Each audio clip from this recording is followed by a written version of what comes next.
안녕하세요. 저는 2019년에 저도 전세를 한 2번 정도 살다가 처음으로 집을 구매하게 된 익산 시민입니다. 집을 구매하게 된 경우는 이제 전세 2년을 살고 있다가 집주인분이 계속 집을 판다해서 어쩔 수 없이 이제 큰맘 먹고 집을 사게 되었는데요. 그때 당시 저희가 부속 라온을 선택했던 이유는 신축에 대한 선택지가 없었습니다. 당시에 어양오투 1차, 2차, 100세대 미만, 그 다음 평화오투 200세대 미만, 부송코아루 또 200세대 미만, 그나마 라온이 256세대로 제일 많았습니다. 그래서 저희 입장에서는 신축 아파트 가격이나 구축 아파트를 사서 리모델링한 가격이나 큰 차이가 없다고 생각을 했었고, 그래서 어쩔 수 없이 저는 이제 분양을 받게 되었습니다.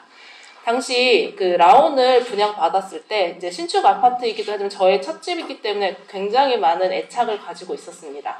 그래서 다른 도시에서는 어떻게 신축 아파트를 하고 있는지가 궁금해서 많이 웹서핑을 했는데요.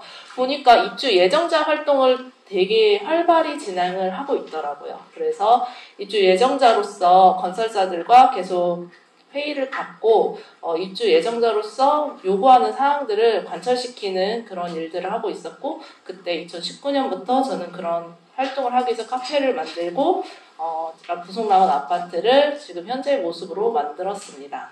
네. 그러다 보니 이제 정식 입주자 협의회 회장도 해서 자치관리도 진행한 경험이 있고요. 일단은 그 당시 익산시는 2000년대 초반부터 주로 100세대에서 300세대가량 소규모 아파트가 주로 지어졌습니다. 그러다 보니 부속 라온도 원래는 120세대, 140세대 나눠진 단지로서 경로당 2개, 그리고 관리소 2개로 헬스장도 없고요, 독서실도 없고요, 아무것도 없는 아파트인데도 불구하고 분양가 2억 6,700에 확장비까지 포함하면 거의 2억 8천 수준이었습니다. 이게 2019년도인데 그때 당시 전주 에코시티와 그리고 지금 군산 롯데마을 주변의 아파트 가격과 거의 비슷하였습니다. 비싸도 1천, 2천. 그래서 주변에서는 왜 부성동에 라온을 분양받았냐, 전주에 있는 에코시티에 있는 그때 당시에 더샵이라든지 자이라든지 아파트를 분양받지 그랬습니다. 근데 저는 이제 익산 시민이고 제가 다니는 일 직장도 여기였기 때문에 실거주 목적이 강했기 때문에 아무리 작은 세대수여도 저는 여기를 선택할 수밖에 없었습니다. 그러나 저희 마음은 항상 부담감을 느꼈습니다. 왜 같은 가격인데 타시도에 대비해서 우리는 자재도 내부 자재도 별로고 외관도 별로고 경관 조명도 안 해준다 그러고 컴센터도 없고, 그런데 우리 왜 전주나 군산에 비해서 똑같지 않은 그런 아파트를 입주할 수밖에 없는가. 그래서 저희는 그때 당시에 부송코아루, 동산오투, 평화오투, 어양 1, 2차 아파트에 각 예비 입주자 협의회 회장님들과 같이 국회의원, 시의원, 익산시를 자주 찾아다녔습니다. 그래서 익산시에도 대단지 아파트가 필요합니다. 그래야 가격도 안정되고 시민들이 더 나은 주거 환경을 누릴 수 있습니다라고 말씀을 드렸습니다. 그래서인지 모르겠지만 현재는 많은 대규모 아파트들이 지어졌습니다.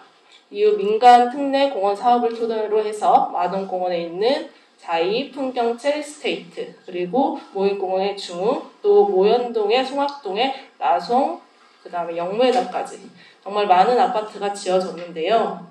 그럼에도 불구하고 아파트 가격은 떨어지지 않았습니다.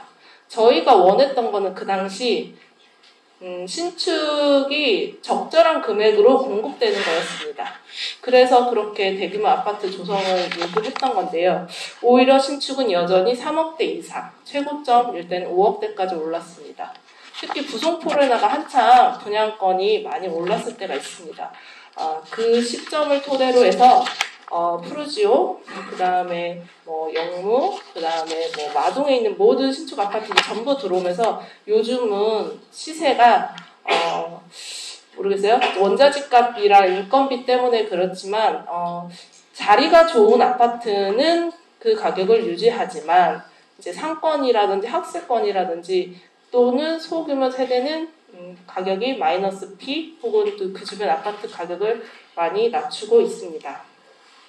현재 기존 구축 아파트 가격들은 예를 들어 부성동의 부영 아파트는 5년 전 1억 5천에 사서 리모델링을 4천을 들여서 풀 리모델링을 하였다고 하였습니다. 근데 최근에 다시 1억 5천에 팔으셨다고 하는 저희 입주자분이 계시거든요. 그래서 그분 입장에서는 파는 건 손해고 또 사는 사람 입장에서는 물가 인건비 상승을 고려하면 결코 저렴하지는 않습니다.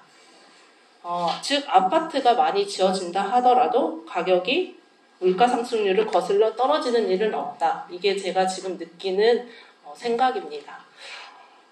익산시는 인구가 늘지 않습니다. 새로운 아파트에 사람들이 살고 있지만 전주나 군산시에 이주해온 사람들이 아니라 시내 내부에서의 이동입니다. 신축을 따라가게 돼 있습니다. 마동 풍경채 4일 힐스테이, 몰, 라송 많은 아파트가 지어졌지만 기존의 도로, 기존의 상가, 인프라는 그대로라서 교통체증과 생활 불편이 늘어났습니다.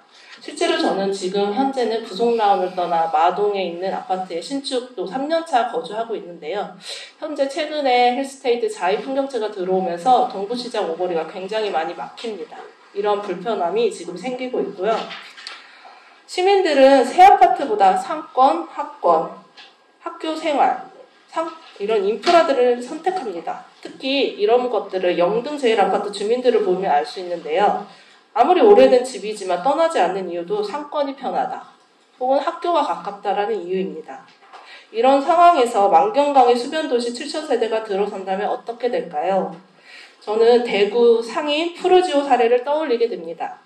990세대의 아파트가 유령 아파트처럼 전부 비어있고 악성 미분양 분량이 기업 구조 조정 부동산 투자회사에 매각되었습니다.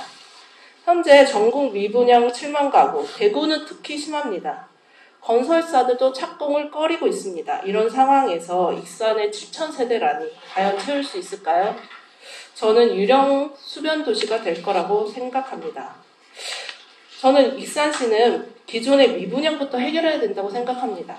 익산의 중흥, 하늘채, 남중오투, 그리고 흉물스럽게 짓다 마른 중앙동의 유타 코린건설 아파트, 이런 아파트들을 정리하고 구도심의 정비와 생활 인프라를 확충하는 게 우선이라고 생각합니다.